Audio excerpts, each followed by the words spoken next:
Some years, everything comes together for a football team. The right players, the right coaching staff, and the right plays at just the right time. That was the case for the 1982 Guilford Vikings, state champions in Class 5A. We focus on them this week in our Glory Days segment. The championship game was played at Northwestern's Dyke Stadium. The opponent was Chicago Robeson. The Vikings were led by All-State quarterback Jeff Whitey Anderson. He passed for nearly 2,200 yards that season. Anderson had an All-State receiver to throw to in Kevin Keller. Running back Credell McGee rushed for more than 1,200 yards and he scored 21 touchdowns. In all, the Vikings had 7 first-team All-Conference players that season, the 3 I just mentioned, plus defensive lineman Andy Taylor, guard John Nielsen, linebacker Larry Brassfield, and punter Rick Landgren. The Vikings head coach was Jan Jamison. In that championship game, Anderson set a state championship game record by throwing 37 passes out of the shotgun formation.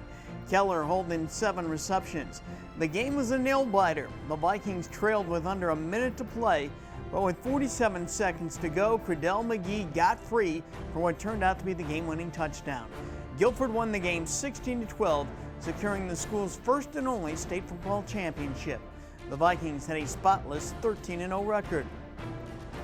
Joining us now on the phone is one of the co-captains of that team, All-Conference linebacker Larry Brassfield. And Larry, that championship game against Robeson was quite a tight game, a real thriller. Were the two teams as evenly matched as the final score would indicate? Oh yeah. It was a very close game, and as Guilford did all season, it was a come from behind Cinderella victory. But we were down 12-9 in the fourth quarter. Credell McGee scored the winning touchdown with 47 seconds to play. How would you describe that play, that moment, and what you all felt when he got into the end zone? I remember it well. It was a run, and in fact, I think Mr. Jamison was quoted as crossing them up, but we had been running right most of the game, and when we were down inside the 3-yard line, he called off tackle left. Kevin Keller made a great block. Todd Ganazzi cleared the way, and Credell literally danced into the end zone. What were the expectations like for you guys going into that season? Because I know the previous year you had a very good team that went 9-2. That's a really good question. The expectations were very high, to answer your question. We had made it to the quarterfinals. We lost to Deerfield.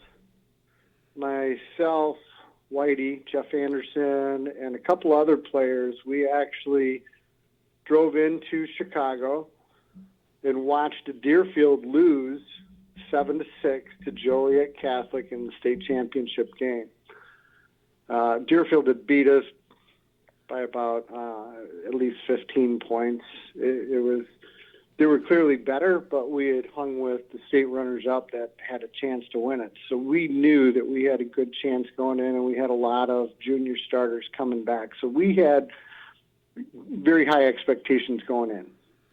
As you mentioned, you guys had a knack for coming from behind. You guys did the same thing in the semifinals that year against Mount Carmel, winning that game 14-10 on a late touchdown pass. What was it about you guys that enabled you to play so composed in crunch time? As far as the semifinal game, we were losing, but we always felt like we were never out of the game. And again, Mr. Jamison was just masterful as a coach that he would tell the defense, so we were losing 10-0 in the semis to Mount Carmel.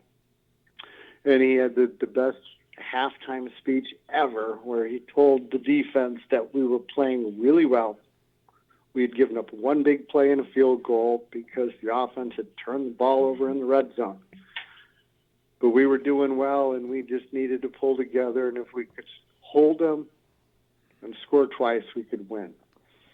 And so we were down 10-7 late in the fourth, and the defense got the ball back once again. We drove, and that was the most memorable game for me because Swanson Stadium, when Scott Egge got horizontal, hung on in the corner, and sent us to the state championship game, I felt the ground shake.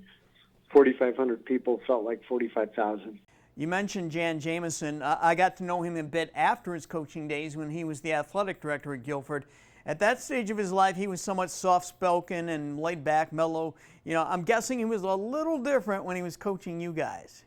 He was everything that we could have ever wanted. Big bear of a man.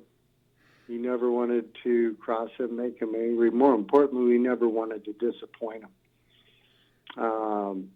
He just was masterful at pulling us together. And after he passed away, I actually was the only person besides the pastor who spoke at his memorial.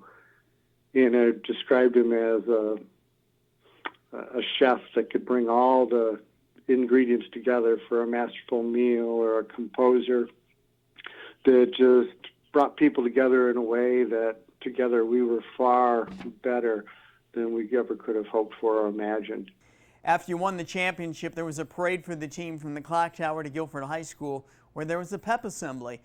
Do you remember what the turnout was like for that?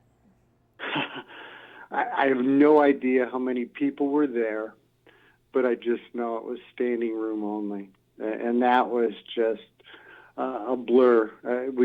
You're right. We rode in on the top of fire trucks, and to us, it would be like the Blackhawks after they won the Stanley Cup downtown Chicago. It was, a fraction of that, but for our 16, 17-year-old kids, it was just over the top and unimaginable.